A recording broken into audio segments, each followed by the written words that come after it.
আসসালামু আলাইকুম everyone. Travelling লাভার যারা আছেন তাদের জন্য আমার সব ভিডিওগুলো।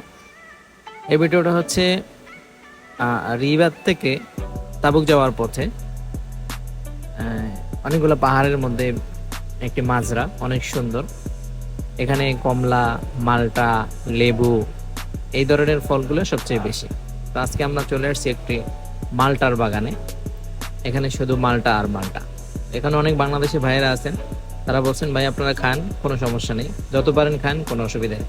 বিকজ যদি নিয়ে যাইতে হয় তাহলে আমাদের এই জায়গায় যে ক্যারেটগুলো আছে, প্রতি ক্যারেট 10 রিয়াল দিয়ে নিতে হবে। খাইতে কোনো অসুবিধা নেই, নেওয়ার বেলায় টাকা দিতে হবে।